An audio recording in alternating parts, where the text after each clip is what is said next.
Hey everyone. Realize it's been a while since I actually put a life hack or two on here. So, got a new one for you. I'm making my own pizzas.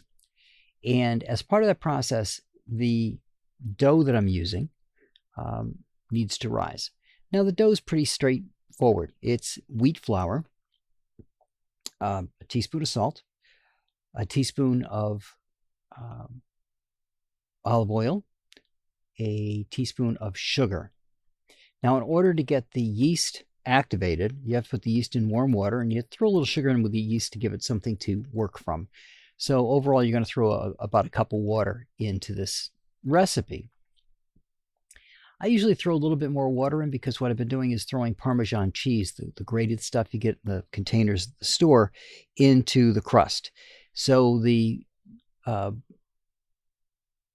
salt that I use is one of those specialty blends. It's got a little bit of other things in it like rosemary and stuff. So it adds more flavor to the crust. But the problem is winter in New England is, shall we say, a little bit chilly when you want to raise bread. Uh, the process wants a little bit more warmth than a normal New England winter will provide. And so I did the normal thing. Back in the day, because I had propane heaters, one of the heaters that I had a like a platform that came out. So the heater itself was mounted to the wall, and it came into the room. And that kind of worked. The problem with that is it can get a little warm. That one was good because of the way the heat was directed out. The replacement that I've got, the heat vents directly upward, and it's too warm for the bread to be on. When the heat kicks on, it's too warm. So I realized that I have an air fryer, and that's basically what I use for most of this stuff. The air fryer perfectly fits a 13-inch pizza. Again, not sponsored, so I'm not going to throw anything out there for names or anything, but it was a little electric air fryer that I use as my main oven. It's just me. I don't need the giant oven to cook things in. And I'm not heating an extra space, right? If you look at a main oven and you're heating things up, think of that entire space has to heat up to cook what's in there, not just the space you need for your cooking. So the air fryer is more efficient that way as well. But I realized it has the ability to handle warming. And the bowl that I use to put that I'm mixing in is a metal bowl. So if I put the metal bowl into the air fryer, turn it on warm for a couple minutes, just to get it to heat up in there, and then turn it off, it's going to retain that warmth for a little while. And if I really wanted to, I could put let's call it an air fryer cozy over the top. To hold it in place, basically throw a couple towels over the top. But that'll help keep the heat in place, and that will help the bread rise, will help the dough rise. So it does make a difference if you're making pizza dough or you're making bread. That'll help you get that to rise up.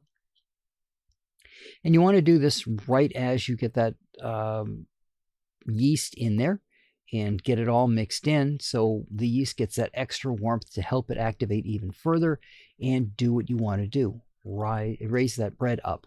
And you need to do that for the 2 cups that I said, because that'll make a thick crust and at least a 13-inch pizza out of it. Now you could go lower, you could go a thinner crust with a bigger pizza, or cut down the ingredients obviously to make it thinner.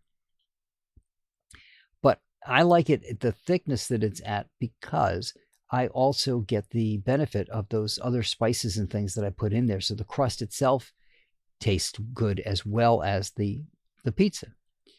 So that's one way of getting your stuff to rise if you've got a way of heating it up. Now, like I said, if you've got a big oven, that's not going to work out as well for this particular trick, because you're going to heat up a bigger space, and a larger space means it cools faster.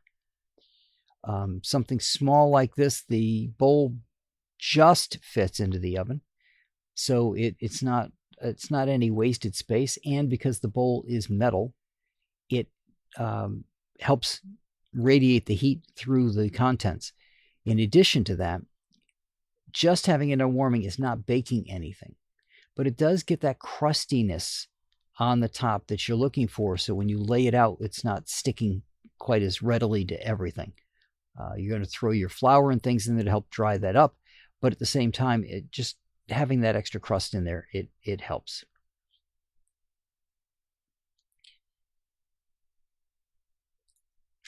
It's getting on toward planting weather. So if you're going to be putting plants outside, pay attention to the instructions on the seeds if you're going to start from seed, and start your stuff inside if at all possible. Now, you got to be careful about that particular process. Some of the plants, if you start them inside and they get too big, when they get outside, they actually get sunburned and you'll kill the plant off. So pay attention to what the instructions tell you for that, but just give yourself a little bit of a starter thing. There are some hydroponic type kits that you can get. I got a little one off of Amazon.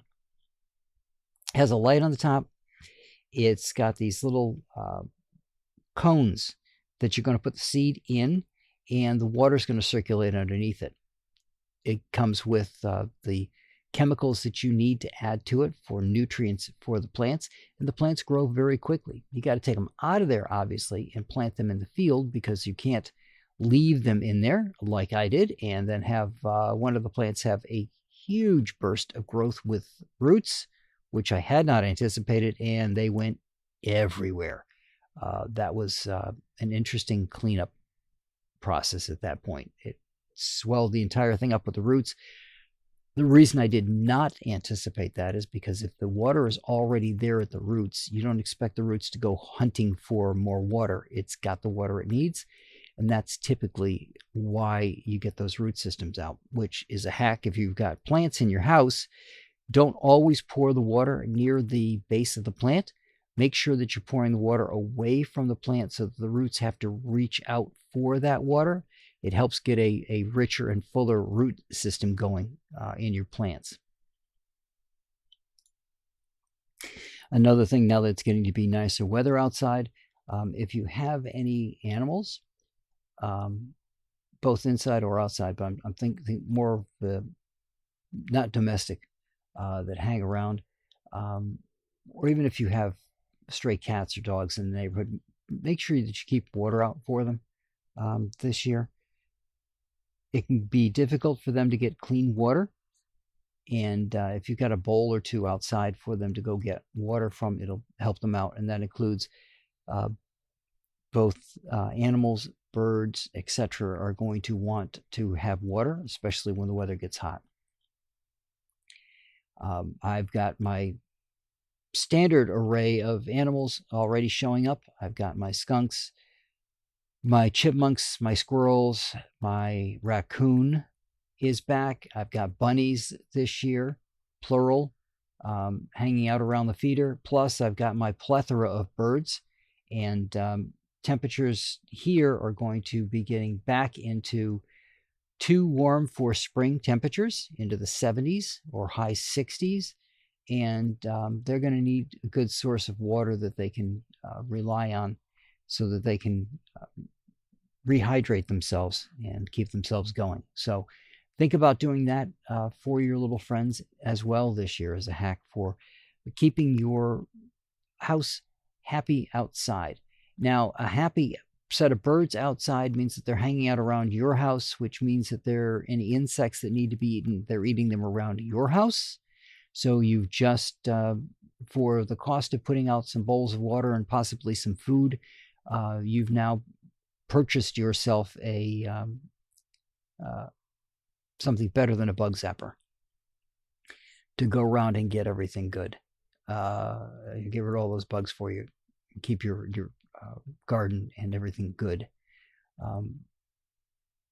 Caveat to that is if you've got them, you've got birds, make sure that you don't put seed outside for your plants and that you pre-start your plants inside the house. Another hack for you, because if you put the seed outside, the birds will find it and they'll eat the seed. But if you start the plants out, they've got nothing they can get a hold of, and you can put it out there. Flip side of that, if you've got bunnies like I do, make sure you protect your plants because they'll look very tasty to any bunny that comes by and decides to have something to graze on.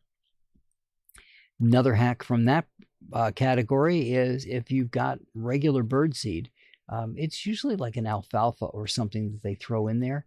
Throw some of that seed out, let it grow. It'll create its own little bit of grass, and then the rabbits and other animals that want to graze will have something to graze on, and hopefully leave your plants alone because they've got another source of food they can go grab. And finally, for this week, with the weather getting nicer, go out, touch grass, see the trees, walk around, get outside as much as you can while we've got the weather that's appropriate for it. Don't end up stuck inside for too much. It's great to come up with ideas and DIY projects and do all these things, but see what you can do outside and see what DIY projects you can do while outside, right? Set yourself up a little workspace outside that you can go work on stuff and do it outside. Get out of the house for a while and just enjoy the nature that you've got around you. So that's what I got for you guys this week. I will talk to you all next week.